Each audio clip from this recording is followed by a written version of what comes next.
In this lesson, we'll take a look at creating a digital graphite portrait sketch in Photoshop. For this demonstration, I'll be working on my Wacom 22-inch high-definition pen display. This equipment allows me to draw directly on the screen, but it's expensive. If you don't have access to equipment like this, you may consider the Wacom Bamboo tablet, which is available at a fraction of the price and still allows you to have the feel of drawing on a sheet of paper. I'll start by subsecting the portrait right down the middle with a vertical line. I'll also draw a line for the brow line and a couple of lines to start to figure out where the nose is going to be located. Now, since I'm not drawing the bottom of the chin, I'm not going to be able to measure the distance from the brow line to the bottom of the chin to figure out how long the nose is going to be. So after I draw the eyes and place the basic shapes in place, I'll make some alterations to the bottom portion of the nose. Now, I should also note that I am using a special set of brushes for this. I'm actually using a digital graphite pencil. This set of brushes is developed by Kyle Webster, and you can pick up a set of these brushes and all of his traditional drawing and painting brushes for Photoshop at kylebrush.com. These brushes are used by illustrators all over the world, and they are fantastic and very easy to install. Now that my initial shapes of the eyes are in place, I can lift up the nose just a bit and make it a little bit shorter. I'll also draw a few lines for the nostrils, and then we can start adding some of the details on the eyes, like the shape of the iris. As I go and I become more confident in the marks that I've made, I can put more pressure on the stylus, which will result in a darker mark. Now, for this demonstration, I'm keeping the width of the line that I'm creating very consistent. This means that I'm going to have to rely on hatching and cross-hatching to develop the value. This also means that I'll need to consider the cross-contour lines in order to communicate the form. Across the face, the line might dip down across the cheeks and rise up over the bridge of the nose before declining again on the other side. Of course, these lines will cross, resulting in cross-hatching to develop the darker values. So these vertical lines will change in shape as they flow over the form as well. On the side of the cheeks, the lines may lift up and go over the top of the cheek. On the bottom portion of the nose, they'll come up and under and then back up over the top of the nose. And around the eyes, the lines will extend outward from the area of the iris and the pupil up over the brow line.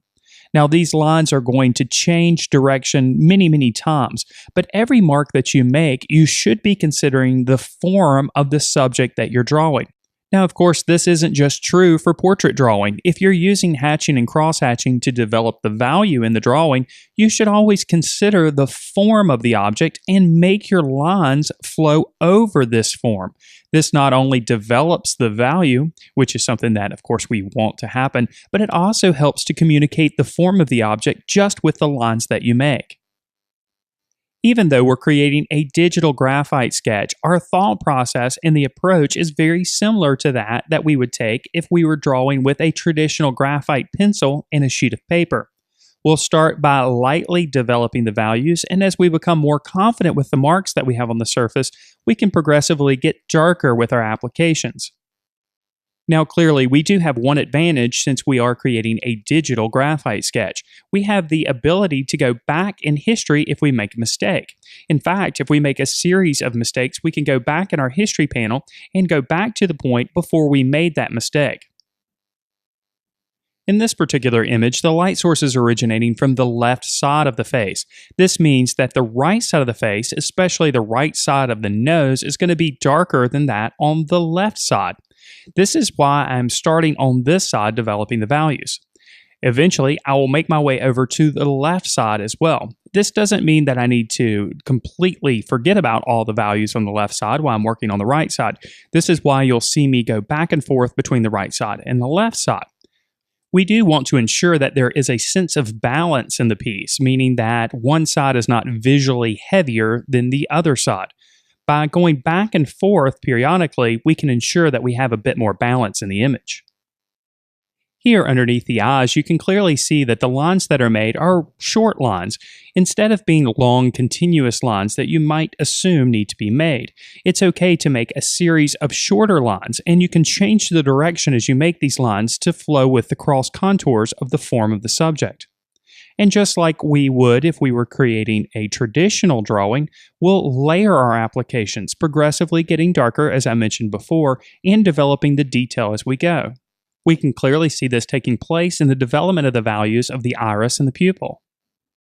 Some may assume that creating a digital drawing or a digital painting is somehow easier than creating a traditional drawing or painting. It's easy to understand why some folks may make this assumption because there are so many editing features at our disposal.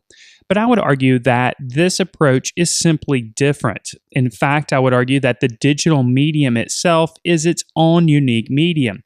We would approach a colored pencil drawing in a very different manner than we would approach a pen and ink drawing, for example. There are several important factors to consider when creating a piece of digital art like this. One important factor, of course, is the surface, or rather the feel of the surface as you're making marks. On a piece of paper or even a canvas, there's quite a bit of physical feedback that comes back to the artist. We have a better understanding of how much pressure we're placing on the tool or the paintbrush when we're making a mark.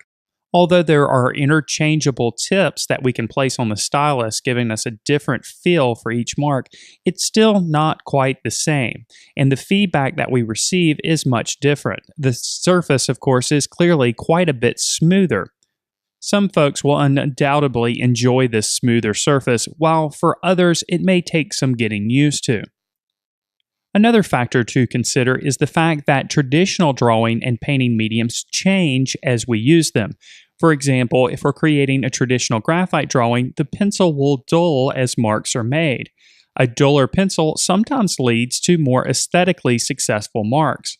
When we're working on a digital image in a digital format, of course, the sharpness of the pencil never changes, so the marks are very unified.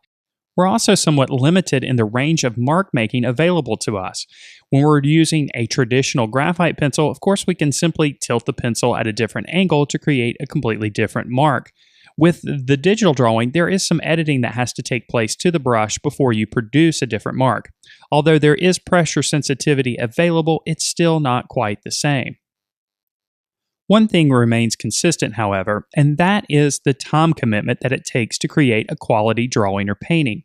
If we're using a traditional medium, there is quite a bit of time investment required to create a quality image. The same is true for creating a digital image. It's not faster, it's just a different approach on a different surface using a different medium. But both approaches are still equally gratifying. At this point in the drawing, we've developed most of the darker values that exist on the lower right portion of the face. Now we can start to turn our attention to developing the values on the left side of the face where the light source is originating. You can also see here that some of the details, like the imperfections and wrinkles on the face, can be added once our initial applications of cross-hatching have been applied. The approach taken on the left side of the face is exactly the same as that we took on the right side of the face. We're still creating a series of small lines that flow over the cross contours of each part of the face, creating not only a range of value, but also the illusion of form.